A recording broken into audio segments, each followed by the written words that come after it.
मागच्या लेक्चर मध्ये आपण फाईल स्ट्रीम हिरार्ची हा पॉइंट बघितलेला. त्यामध्ये आपण आयएफ स्ट्रीम, ओएफ स्ट्रीम आणि एफ स्ट्रीम हे 3 क्लासेस बघितले.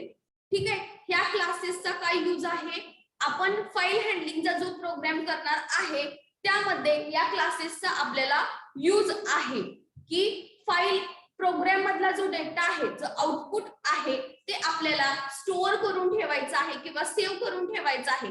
कशामध्ये? तर कम्प्युटर मध्ये एका फाईल मध्ये कोणती पण एक फाईल क्रिएट करायची आहे. फाईल हँडलिंग म्हणजे एक फाईल कम्प्युटर मध्ये तयार करून त्या फाईल मध्ये प्रोग्रामचा आउटपुट सेव्ह करून ठेवायचं आहे. मग त्यासाठी काय काय यूज, कशाचा यूज लागतोय आपल्याला, तर आयएफ स्ट्रीम, ओएफ स्ट्रीम आणि एफ स्ट्रीम हे क्लास आहेत. पहिल्यांदा सुरुवातीला आयएफ स्ट्रीम क्लासचा यूज कशासाठी, फाईल वरती डेटा रीड करायचा असेल फाईल मधून तर आयएफ स्ट्रीम क्लास, फाईल मध्ये डेटा राईट करायचा असेल तर त्यासाठी ओएफ स्ट्रीम क्लास, आणि रीड राईट दोन्ही करायचं असेल तर एफ स्ट्रीम क्लास. दिसत नाही, मी सांगणार आहे, वाचून दाखवणार आहे. ज्यांना दिसत नाही बोर्डवरच मी लाईन वाचून दाखवणार आहे. काय लिहिलं आहे ते, हे फक्त क्लासेस लिहिलेत. आयएफ स्ट्रीम, ओएफ स्ट्रीम आणि एफ स्ट्रीम 3 क्लासेसचा यूज करतो आपण रीड आणि फाईल मधला डेटा रीड आणि राईट करून घेण्यासाठी. ठीक आहे. आता ह्या फाईल स्ट्रीम क्लासेस बरोबर हे जे स्ट्रीम क्लासेस आहेत 3, त्याच्या बरोबरच काही आपल्याला फाईल मोड्स यूज केले जातात. जे फाईल स्ट्रीम क्लासेस आहेत जे आपण रीड राईट करण्यासाठी फाईलवरचा डेटा यूज करतो, त्या बरोबरच फाईल मोड्स यूज केले जातात. आता फाईल मोड्स कोणकोणते आहेत बघा, आणि त्याच्यावरती काय क्वेश्चन विचारला जातो, तर what are different file modes, what are different file modes असा क्वेश्चन विचारला जातो. फाईल मोड्स आयएमपी आहेत विचारले जातात की कोणकोणते फाईल मोड्स आहेत. मग इथं तुम्हाला एक टेबल दिलेला आहे, फाईल मोड्स विचारले की तो टेबल काढायचा. आता मी सांगते, लाईन ज्यांना दिसत नाही त्यांनी लिहून घेतलं तरी पण चालेल, किंवा नोट्स तुम्हाला परत प्रोव्हाइड करण्यात येणार आहेत. मी फक्त लाईन वाचून दाखवते. ठीक आहे. फाईल मोड्स आपला पॉइंट आहे. स्ट्रीम क्लासेस बरोबर आपण ते फाईल मोड्स पण यूज करणार आहोत फाईल मधून डेटा रीड आणि राईट करण्यासाठी. बघा इथं पॅरामीटर आणि मिनिंग असे 2 कॉलम केलेले आहेत, पॅरामीटर आणि मिनिंग. आता इथं पॅरामीटर का म्हटलेलं आहे, तर फाईल मोड्स कोणकोणते आहेत, तर इन, इन, आउट, ऍप म्हणजे त्याचा फुल फॉर्म आहे append, APP, ATE, attend, no create जोडून शब्द लिहिलाय, नो रिप्लेस, ट्रंक, TRUNC आणि बायनरी हे तुमचे काय आहेत, फाईल मोड्स आहेत. तर त्या फाईल मोड्सच्या अगोदर काय लिहिलेलं आहे, तर त्या फाईल मोड्सच्या अगोदर IOS असं लिहिलेलं आहे. IOS input output stream. आता हे जो IOS आहे तो का लिहिलेला आहे, तर IOS हा क्लास आहे, त्या क्लासच्या आतमध्ये हे सगळे मोड्स तुमचे डिफाइन केलेले आहेत, म्हणून त्याच्या अगोदर IOS असं लिहिलेलं आहे. IOS इनपुट आउटपुट स्ट्रीम, आणि पुढे त्याला स्कोप रिझोल्यूशन ऑपरेटर म्हणजे 4 डॉट दिलेले आहेत. IOS लिहिलेला आहे सुरुवातीला, 4 डॉट दिलेला आहे म्हणजे त्याला म्हणतो आपण स्कोप रिझोल्यूशन ऑपरेटर, आणि पुढे फाईल मोड्स जे मोड्स आहेत डिफरंट त्याचं नाव लिहिलेलं आहे. फॉर एक्झाम्पल फर्स्ट आहे इन मोड, तर इन असं लिहिलेलं आहे म्हणजे IOS स्कोप रिझोल्यूशन ऑपरेटर आणि इन असं लिहिलेलं आहे. ठीक आहे. मग हे एकत्र लिहिलेलं आहे म्हणून त्याला पॅरामीटर असं म्हटलेलं आहे. बघा मीनिंग काय आहे त्याचं, तुम्हाला पेपर मध्ये what are different file modes असं विचारलं जाईल, त्यावेळेला ह्यामध्ये कोणते पण फाईल मोड्स 4 किंवा 4 मार्क्सला क्वेश्चन असेल तर 8 फाईल मोड्स लिहायचे आणि त्याच्या पुढे फक्त त्याचं मीनिंग लिहायचं. मग आता त्याचं मीनिंग काय आहे 1 बाय 1 बघूया. बघा पहिला आहे इन मोड. आयओएस लिहिताना पूर्ण लिहायचं. IOS input output stream, scope resolution operator आणि इन आयन इथं लिहिले बघा एक मिनिट. इन हे दिसतंय का सगळ्यांना इकडचं? त्या साईडचं दिसतंय का सगळ्यांना? आयओएस स्कोप रिझोल्यूशन ऑपरेटर आणि इन. हा आयओएस इन. आता हा इन आहे तो पहिला मोड आहे. त्याचं मीनिंग काय आहे बघूया. Open a file for reading only. काय लिहिले परत वाचते. Open a file for reading only. म्हणजे की जसं तुम्ही आयएफ स्ट्रीम हा क्लास कशासाठी यूज करता, तर फाईल मधला डेटा रीड करून घ्यायचा असेल, रीड करून घेऊन परत आपल्या प्रोग्राम मध्ये आणायचा असेल तर काय करतो आपण, आयएफ स्ट्रीम हा क्लास यूज करतो. तसंच त्या आयएफ स्ट्रीम क्लास बरोबर बाय डिफॉल्ट इन हा मोड यूज केला जातो. काय सांगते मी की आयएफ स्ट्रीम क्लास बरोबर बाय डिफॉल्ट इन हा मोड यूज केला जातो. म्हणजे इन या मोडचा यूज काय आहे, open a file for reading only. File आपण जी कम्प्युटर मध्ये आपल्या प्रोग्राम मधला डेटा स्टोअर करणार आहोत, बरोबर आहे. प्रोग्राम मधला आउटपुट ते कशाच्या स्वरूपात स्टोअर करणार आहोत, एका फाईलच्या रूपात स्टोअर करणार आहोत. एक कोणती पण फाईल क्रिएट करणार आहोत आणि त्या फाईल वरती आपण आपल्या प्रोग्राम मधला आउटपुट सेव्ह करणार आहोत, परमनंटली स्टोअर करणार आहोत. मग ती जर फाईल तुम्हाला ओपन करायची असेल, कशासाठी, रीड करण्यासाठी. Open a file for reading only, read करण्यासाठी ओपन करायची असेल तर त्यासाठी इन हा मोड यूज केला जातो. आयएफ स्ट्रीम क्लास बरोबर बाय डिफॉल्ट इन हा मोड येतो. नेक्स्ट आयओएस सेम, फक्त इथं आउट, इन नंतर आउट. आउट हा मोड आहे. काय त्याचं मीनिंग बघा, open a file for writing only. काय केले, open a file for writing only. जर फाईल राईट करण्यासाठी ओपन करायची असेल, फाईल वरती डेटा कोणती पण एक फाईल असेल तुमची क्रिएट करून त्याच्यावरती डेटा राईट करायचा असेल तर त्यासाठी ही फाईल काय केली जाते, तर त्यासाठी हा आउट हा मोड यूज केला जातो. Open a file for writing only असं त्याचं मीनिंग आहे. इन आउट दोन मोड कळाले का. आपला जसा ओएफ स्ट्रीम हा क्लास काय करतो आपण, जर फाईल वरती डेटा राईट करायचा असेल तर ओएफ स्ट्रीम हा क्लास यूज करतो. तसंच ओएफ स्ट्रीम क्लास बरोबर आउट हा बाय डिफॉल्ट मोड यूज केला जातो. इन आणि आउट हे दोन मोड लक्षात ठेवायचे. पहिला इन मोड आहे, नेक्स्ट आउट मोड आहे. आयओएस स्कोप रिझोल्यूशन इन असं लिहायचं आणि आयओएस स्कोप रिझोल्यूशन आउट असं लिहिलं जातं. हे मोड कशासाठी यूज केले जातात परत एकदा सांगते. जसं तुम्हाला if stream OF stream class use करता कशासाठी, एखादी फाईल आपण क्रिएट करणार आहे आणि त्याच्यावरती आपल्या प्रोग्राम मधला डेटा आउटपुट सेव्ह किंवा स्टोअर करणार आहे, बरोबर आहे. मग हे जे आउटपुट स्टोअर करायचं आहे किंवा फाईल क्रिएट करायची आहे, तयार करायची आहे, त्यासाठी काही क्लासेस यूज केले जातात. ते क्लासेस आपण अगोदरच्या लेक्चर मध्ये बघितलेले आहे. मग त्या क्लासेस बरोबरच काही फाईल मोड्स यूज केले जातात. ते आपण आता बघतोय फाईल मोड्स ह्या पॉइंट मध्ये. मग कोणकोणते फाईल मोड्स आहेत, तर डिफरंट फाईल मोड्स दिलेले आहेत.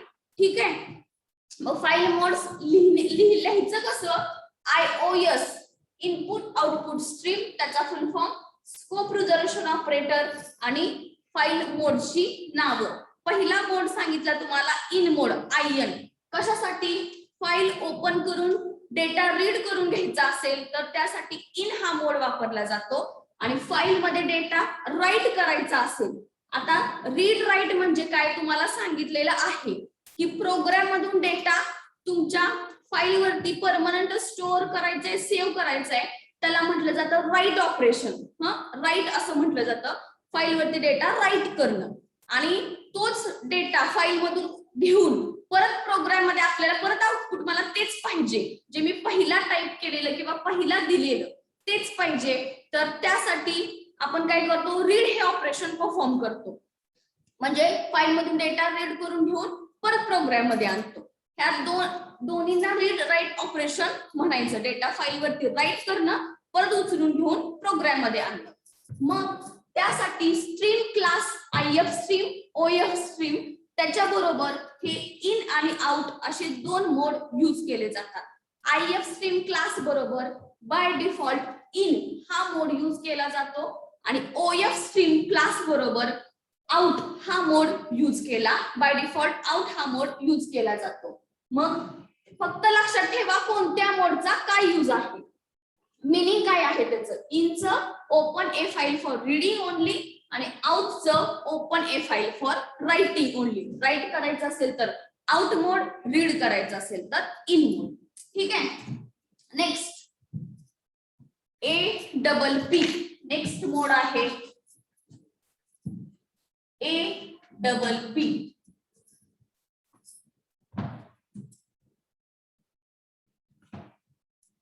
APP. ठीक आहे. त्याचा फुल फॉर्म आहे अपेंड. APP चा फुल फॉर्म आहे अपेंड.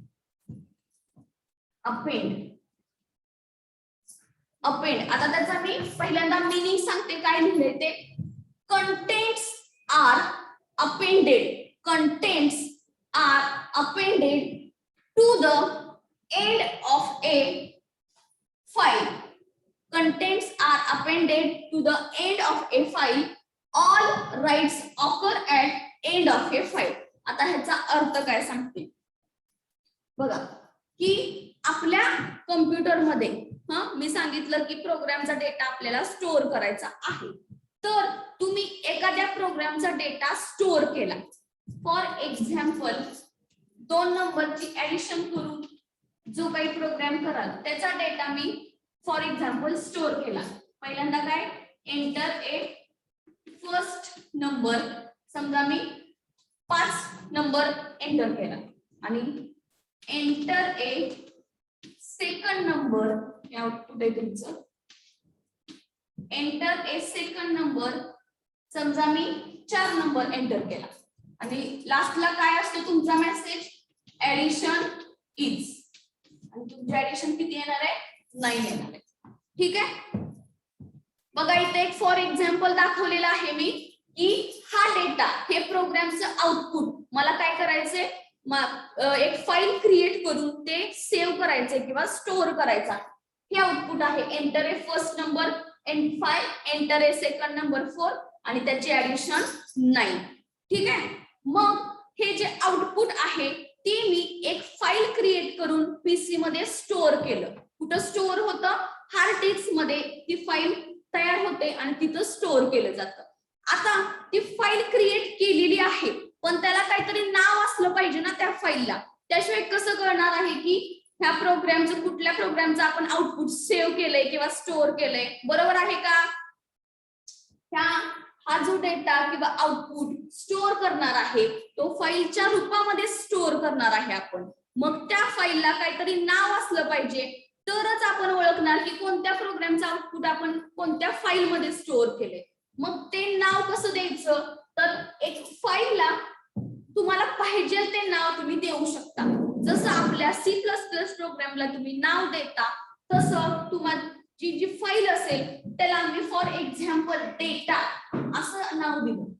डेटा हे माझ्या फाईलचं नाव आहे आणि त्याला एक्सटेन्शन काय येतं बाय डिफॉल्ट, तर txt असं एक्सटेन्शन येतं. Data dot txt. हा कोणतं पण नाव तुम्ही देऊ शकता तुम्हाला पाहिजे ते. फॉर एक्झाम्पल मी डेटा असं फाईलला नाव दिलं की डेटा ह्या फाईल मध्ये माझं हे ऍडिशनचा जो आउटपुट आहे ते स्टोअर आहे. मग फाईलचं नाव .txt असं घेतलं जातं. का txt घेतलं जातं, तर ती फाईल टेक्स्ट स्वरूपात स्टोअर होते. आता हे जे तुम्ही टाईप केलंय ते टेक्स्टच आहे.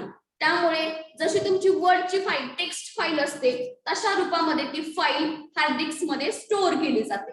मग त्या फाईलला मी नाव दिले data.txt असं ते स्टोअर होतं. बरोबर आहे. आता अपेंड मोड वरचं काय बघूया की contents are appended to the end of a file. All writes occur at end of a file. म्हणजे कंटेंट्स आर अपेंडेड म्हणजे काय तर हे जे आहे लिहिलेलं आहे सगळे त्याला म्हणतोय आपण contents. Enter a number, enter first number, second, addition हे कंटेंट्स आहेत जे डेटा नावाच्या फाईल मध्ये लिहिलेले आहेत.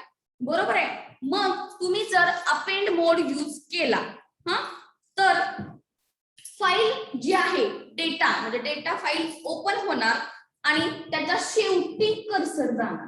जो काही आपल्याला लिहायचं असेल शेवटी कंटेंट जोडले जाणार किंवा शेवटी कर्सर जाणार आणि अजून त्या डेटा फाईल मध्ये जर तुम्हाला काही एक्स्ट्रा ऍडिशन करायची असेल, एक्स्ट्रा काही इन्फॉर्मेशन लिहायची असेल, अजून एक्स्ट्रा आउटपुट द्यायचं असेल तर नेहमी ह्या फाईलच्या म्हणजे पूर्ण डेटा झाल्यानंतर शेवटी कर्सर असतो आणि तुम्हाला अजून काही कंटेंट जोडायचे असतील, अजून एक्स्ट्रा काही इन्फॉर्मेशन लिहायची असेल, अजून मला टाकायचंय की एंटर ए फर्स्ट नंबर, अजून एक आउटपुट द्यायचे तर ते नेहमी शेवटी फाईलच्या कुठे येतं शेवटी. अपेंड म्हणजे काय तर एंडला कर्सर येतो आणि अजून काही कंटेंट किंवा एक्स्ट्रा इन्फॉर्मेशन ऍड करायची असेल तर ही डेटा फाईलच्या शेवटी ऍड केली जाते.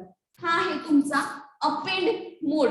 ही अपेंड मोड मध्ये काय होतं डेटा फाईलच्या शेवटी ऍड होतो. शेवटी म्हणजे कळलं का ही माझी डेटा नावाची फाईल आहे आणि अपेंड मोड यूज केला तर जो काही डेटा ऍड करायचा आहे तो शेवटी ऍड होतो. ठीक आहे. प्रोग्राम मध्ये जर तुम्ही ह्याचा यूज केला तर होणार इन आणि आउट हे दोन मोड मोस्ट ऑफ द यूज केले जातात. पण बाकीच्या मोडचा मी तुम्हाला माहित असावं म्हणून अर्थ सांगते फक्त की काय आहे. नेक्स्ट आहे ATE मोड. नेक्स्ट आहे ATE. अपेंड झाला. नेक्स्ट आहे ATE. ATE म्हणजे ATE अटेंड त्याला म्हटलं जातं अटेंड.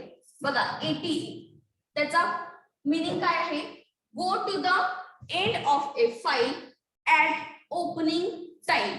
जसं अपेंड मोडचं सांगितलं की कंटेंट्स शेवटी जोडले जाणार तसंच सेम तुमचं ATE मोडचं आहे की ATE मोड मध्ये काय होतं की कंटेंट्स ATE मोड मध्ये पण शेवटी जोडले जातात. पण go to the end of a file फाईलच्या एंडला जातं जे एक्स्ट्रा इन्फॉर्मेशन ऍड करायची असेल तर. पण अजून एक त्याचा यूज आहे ATE मोडचा की अगोदरचे कंटेंट्स तुम्ही मॉडिफाय पण करू शकता म्हणजे चेंज करू शकता. समजा मला हा फर्स्ट नंबर 5 आहे तो चेंज करायचा आहे, मला 6 घ्यायचा आहे तर जे काही डेटा आहे तो तुम्ही मॉडिफाय पण करू शकता, चेंज पण करू शकता. कशामध्ये अटेंड ATE हा मोड यूज केला तर. आणि अपेंड मोड मध्ये काय होतं फक्त फाईलच्या शेवटी कंटेंट्स जोडले जातात त्यामध्ये चेंज मॉडिफाय करू शकत नाही. आणि ATE मोड मध्ये फाईलच्या शेवटी कंटेंट जोडले जाणार प्लस अगोदरचा डेटा तुम्ही मॉडिफाय पण करता येतो किंवा चेंज पण करता येतो. ठीक आहे. नेक्स्ट आहे नो क्रिएट. नेक्स्ट मोड आहे नो क्रिएट. No create. आता बघा नो क्रिएटचा अर्थ सांगते. नो क्रिएटचं meaning open fails if the file does not exist. No create new files. परत एकदा सांगते open fails if the file does not exist. No create new files. म्हणजे नो क्रिएटचा काय अर्थ आहे की समजा आता आपण काय केले डेटा नावाची फाईल मध्ये हा आपला एका प्रोग्रामचा डेटा स्टोअर केलेला आहे, कंटेंट्स सेव्ह केलेले आहेत. बरोबर आहे.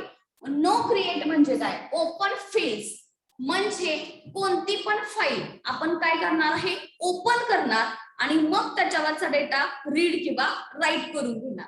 बरोबर आहे. मग फाईल जर ओपनच नाही झाली तर त्याच्यावरचा डेटा रीड किंवा राईट कसा करून घेणार आपण?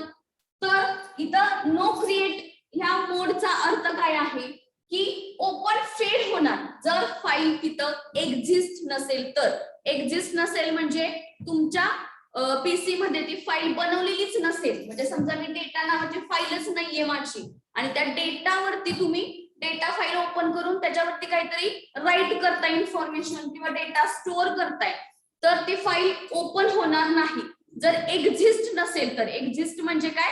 अगोदरच तिथं ती फाईल बनवलेली नसेल, तयार नसेल, सेव्ह नसेल ती फाईल त्या नावाने, डेटा ह्या नावाने किंवा कोणत्या पण नावाने, तर ती फाईल ओपन होणार नाही. नो क्रिएट म्हणजे ते न्यू फाईल तयार करत नाही.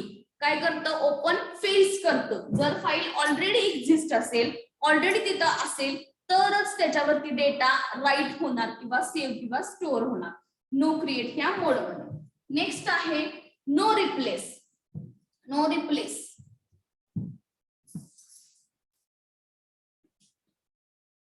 No replace. नो रिप्लेसचा काय आहे अर्थ बघा. Open fails if the file already exist.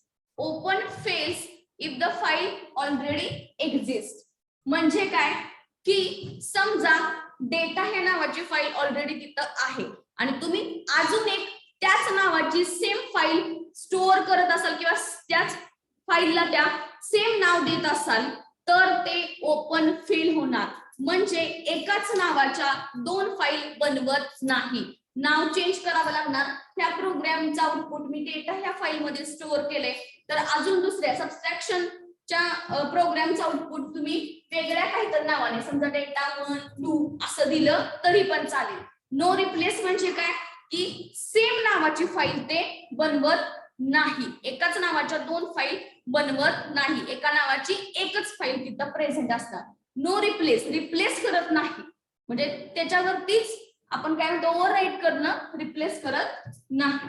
Next trunk.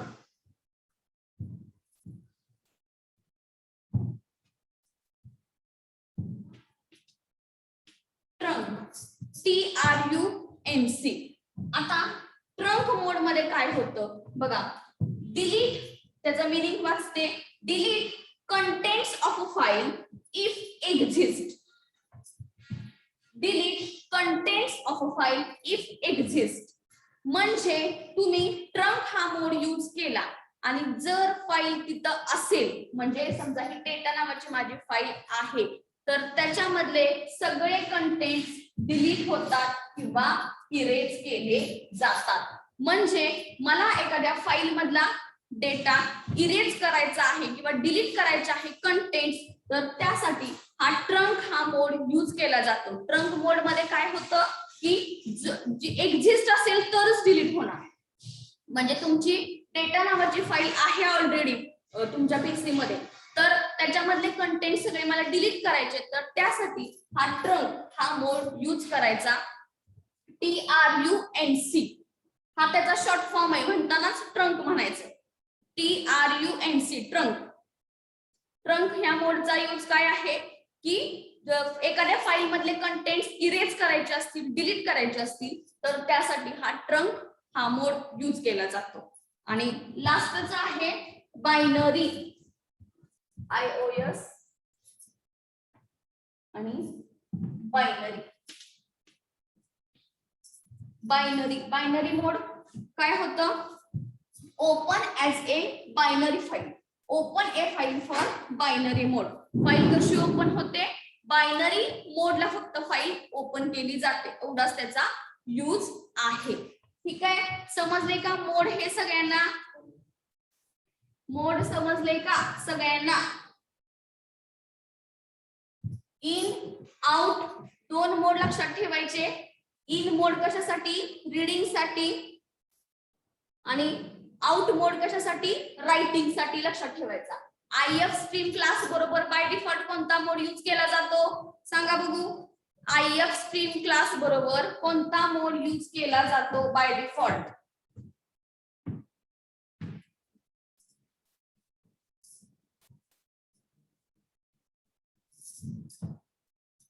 IF stream मगाशी सांगितलं मी. IF स्ट्रीम क्लास बरोबर कोणता मोड यूज केला जातो त्यामधला इन. हा, कारण की आयएफ स्ट्रीम क्लास रीडिंग करण्यासाठी ओपन करतो आपण फाईल आणि ओएफ स्ट्रीम रायटिंग साठी. मग आयएफ स्ट्रीम क्लास बरोबर इन हा मोड यूज केला जातो बाय डिफॉल्ट आणि ओएफ स्ट्रीम बरोबर आउट हा मोड यूज केला जातो. ठीक आहे, शंका आहे का कुणाला ह्याबद्दल? शंका असेल तर विचारा.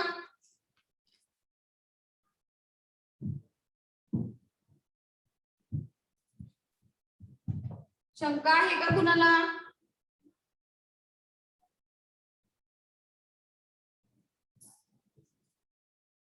नाही ना? क्वेश्चन लिहिलेला आहे what are different file modes, हा क्वेश्चन विचारला जातो.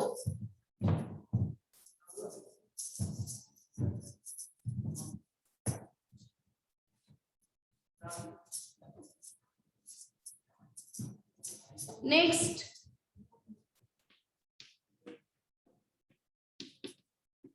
Opening and closing a file. Next point आहे opening and closing a file.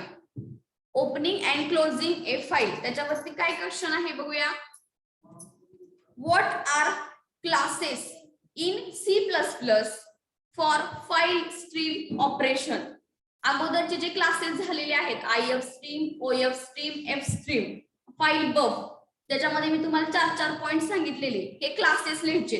What are classes in C++ for file stream operation question mark. त्याच्या पुढे क्वेश्चन आहे how do you open and close file in C++, explain any 4 file modes. हा एक पूर्ण question आहे ज्याच्यामध्ये तुम्हाला file stream classes explain करायचे आहेत. 4 कोणते पण फाईल मोड्स जे आता झालेले आहेत त्यामधले कोणते पण 4 मोड्स एक्सप्लेन करायचे आहेत आणि open and closing a file कशी करायची ते पण लिहायचं आहे. तो आत्ताचा पॉइंट आहे आपला opening and closing a file. हा एक क्वेश्चन झाला आणि अजून एक क्वेश्चन आहे how do you the opening file for through open function. How do you file कशी ओपन करायची ओपन फंक्शन थ्रू. आता बघा opening and closing a file मध्ये पहिला पॉइंट आहे